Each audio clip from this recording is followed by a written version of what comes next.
Ashoka pillars को फिरोज शाह तुगलक ने वहाँ से बहुत दूर से उसको ले आया दिल्ली में, उसका क्या मकसद था, क्यों ले आया और उतनी दूर से इतनी भारी पिलर्स को?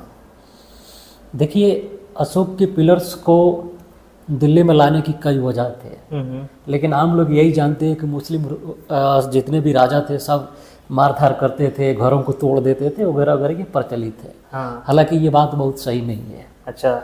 अशोक के पिलर्स को फिरोज शाह तुगलक ने दिल्ली में लाया और दिल्ली के ब्राह्मणों को बुलाया, यहाँ तक कि यूपी के ब्राह्मणों को बुलवाया और अशोक के पिलर्स को पढ़वाने की कोशिश की। अच्छा, उसमें क्या लिखा है वो जानना चाहता? हाँ, तो जितने भी पंडित आए पढ़ने के लिए वे उसे नहीं पढ़ सके। अच्छा। तो कह दिया कि इसमें यही लिखा है कि 1000 साल से देवी देवताओं ने लिख रखा है कि एक महान राजा होगा आपके तरह जो इन पिलर्स को तोपरा से, मेरठ और तोपरा और अंबाला रीजन से इस पिलर्स को लेके आएगा, दिल्ली लेके आएगा। हाँ, तारीख फिरोज शाही में ये तारीख फिरोज शाही आप देख सकते हैं। अच्छा। ये तारीख फिरोज शाही है, इसमें शमसिराज अफीफ ने डिस्क्रिप्शन किया है कि उसको कितनी मेहनत से और तकरीबन कई हजार लोगों ने उसको लेके आया। अच्छा। तो शासकों ने काफी प्राचीन चीजों को संभालने के लिए हाँ, आज भी ये फिरोज शाह तुगलक की जो है पिलर्स हैं जो दिल्ली में मौजूद है। अच्छा। हाँ, तो उसको प्रोटेक्ट किया बराबर, दिल्ली यूनिवर्सिटी के करीब है, यानी उसको प्रोटेक्शन भी प्रोवाइड किया और उस पर क्या लिखा है पढ़ना भी चाहा। हाँ, पढ़वाने की कोशिश की। अच्छा, तो ब्राह्मण वाले चला के उसी की तारीफ कर दिया। हाँ, तारीफ कर दी और बहुत सारे। सर, ये किताब उसी जमाने की लिखी हुई है, बाद में लिखा गया? नहीं, ये फिरोज शाह तुगलक की फिरोज शाह तुगलक की बेटा उठा थे उस समय की लिखी गई। अच्छा, मतलब वो करेक्ट टाइम का राइटर फिरोज शाह तुगलक के जमाने का है। अच्छा। और उसी के समय लिखी गई है। ओके, ठीक। फिरोज शाह, सर, वो कहा जाता है कि ख्वाजा मोइनुद्दीन चिश्ती जो बड़े सूफी जो हिंदुस्तान आए, कहा जाता है कि जो पृथ्वीराज चौहान की माँ थी पहले ही बता दी थी कि कोई एक सूफी आएगा, 12 साल पहले बता दी थी और तुम्हारे सल्तनत के लिए खतरा पैदा कर देगा, ऐसा कुछ है क्या?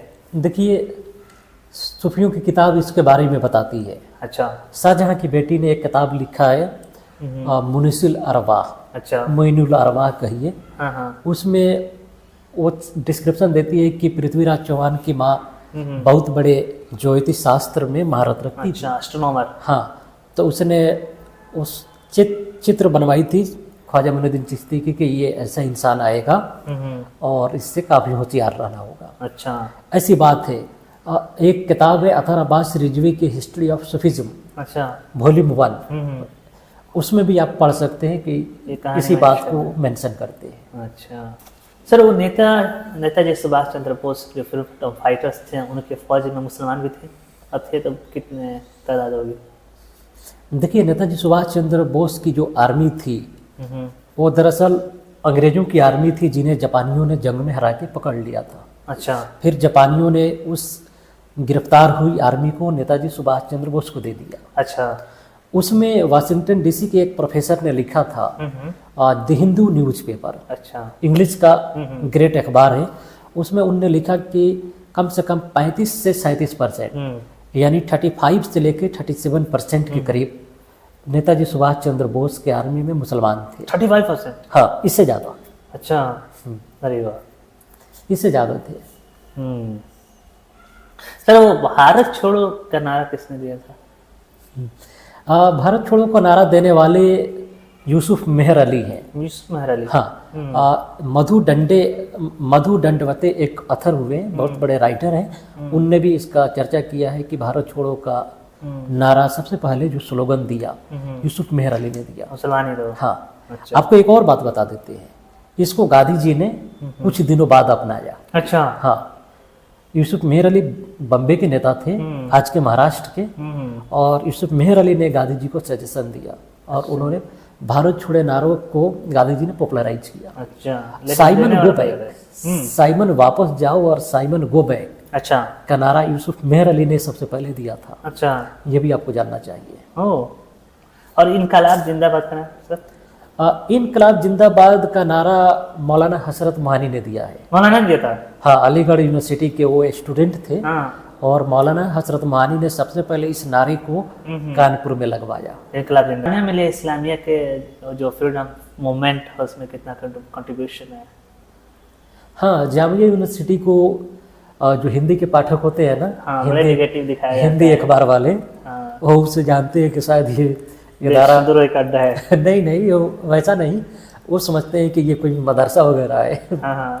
इसकी इस्टेब्लिशमेंट 1920 में होती है। अच्छा 1920 में हुई, जब Mahatma Gandhi non cooperation movement अच्छा। यानी असहयोग आंदोलन चला रहे थे और अंग्रेजों का बहिष्कार कर रहे थे, तो एक राष्ट्रीय एक यूनिवर्सिटी कॉलेज बनाए जा रहे थे। अच्छा जैसे काशी विद्यापीठ, गुजरात विद्यापीठ, उसी में जामिया को भी बनाया गया। अच्छा तो 1920 में इसकी बुनियाद पड़ी। अच्छा। प्रोफेसर मुशर्रफ हसन ने लिखा है हम्म कि जामिया का स्वतंत्रता आंदोलन में, फ्रीडम मूवमेंट में बहुत बड़ा रोल है, बहुत बड़ा। भारत की आज़ादी में। अच्छा। यहाँ तक कि उनने लिखा है कि जवाहरलाल नेहरू के हवाले से कि Jamia is born child of non cooperation movement, अच्छा। यानी जामिया का जन्म Non-cooperation असहयोग आंदोलन से ही होता है। अच्छा तो ये इसका ग्रेट कंट्रीब्यूशन है आज़ादी में। ओके। दरअसल जामिया को इसलिए बनाया गया कि अंग्रेजों के खिलाफ हम खड़ा हो सके, हाँ, कॉपरेशन मूवमेंट। आपको मैं बता दूं, मौलाना मोहम्मद अली जौहर, मुख्तार अहमद अंसारी, अच्छा। डॉक्टर जाकिर हुसैन जैसे महान जो फ्रीडम फाइटर्स थे, गांधी जी, जवाहरलाल नेहरू, उन सभी का इस जामिया के लिए ग्रेट कंट्रीब्यूशन। अच्छा, गांधी जी भी जामिया को बनाने में। हाँ, अच्छा। आपको मैं बता दूं कि जामिया के प्रोस्पेक्टस में पढ़ा था कि गांधी जी कहा करते थे, इस जामिया के लिए हम भीख भी मांग सकते हैं, तो भीख की कटोरा लेके मांग सकते हैं तो मांगेंगे। अच्छा, जामिया बनाने के हाँ, आपको और बताते हैं, इसी जामिया की वो लाइब्रेरी है इब्ने सीना, वहाँ प्रेमचंद की एक ये है अभिलेख है, सर लगा हुआ है, बोर्ड लगा हुआ है, वहाँ पढ़िएगा। वो कहते हैं कि इस जामिया से ब्रिटिश सरकार काफी नाराज रहती थी। अच्छा। तो पैसा नहीं देती थी। अच्छा। हाँ, तो इसके लोग काफी कम पैसे लेके या मुफ्त में पढ़ाते थे। अच्छा। और इसके लिए चंदा इकट्ठा करते थे। अच्छा। तो ये कोई इजी टास्क नहीं रहा है। अच्छा, तो सरकार के उस दौर के गवर्नमेंट थी जो ब्रिटिश, वो काफी नाराज चलती थी, इसके खिलाफ बहुत हाँ, नाराज चलती थी, जामिया के खिलाफ नाराज चलती थी। अच्छा। हाँ, वो मानते थे कि ये सारे ये लोग हमें भगाने में लगे हैं। हमारे समर्थक नहीं है, हाँ। हमें भारत से बाहर ब्रिटिश गवर्नमेंट को खत्म करना चाहते हैं। अच्छा सर, वो आप जब पढ़ाते हैं तो कहते हैं कि जिसको देशभक्ति सीखना है बटला उसको हिंदुस्तान में आए, मतलब जाए विजिट करे, क्या मतलब होता है उसका? थोड़ा सा आज एक्सप्लेन कर दीजिए इसको। हाँ, बाटला हाउस कब्रिस्तान जस्ट जामिया स्कूल के बगल में है। हाँ, स्कूल के पीछे। इस यूनिवर्सिटी, जामिया यूनिवर्सिटी के बगल में है। हाँ हाँ। तो पढ़ाते समय ये बात मैं बोलता हूँ। लेकिन एक्सप्लेन नहीं किया है कभी आपने सर, थोड़ा सा डिटेल बता दीजिए। बात ये है कि जिन्हें देशभक्ति सीखना है उन्हें कब्रिस्तानों में खासतौर पे बाटला हाउस जाना चाहिए। अच्छा, ऐसे क्यों? ऐसा इसलिए कहते हैं कि मुख्तार अहमद अंसारी अच्छा।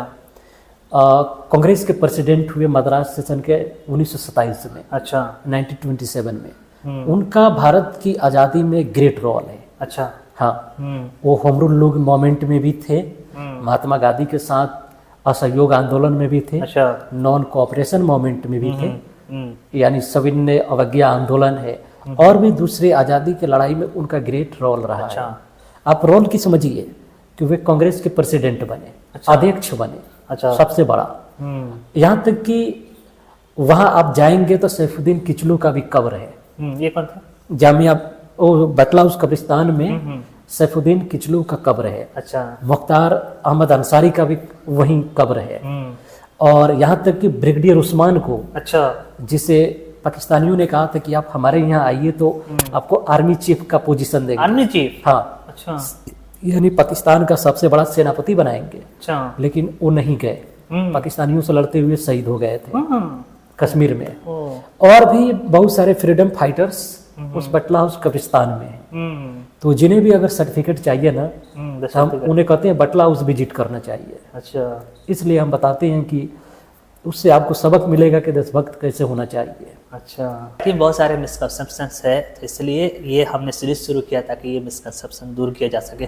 तो दोस्तों, आपसे रिक्वेस्ट है कि वीडियो को ज़्यादा से ज़्यादा शेयर कीजिए, और चैनल पे अगर नए हैं तो सब्सक्राइब कीजिए, चैनल नए हैं तो आपके सपोर्ट की जरूरत पड़ेगी। Thank you so much. Thank you sir. Welcome welcome.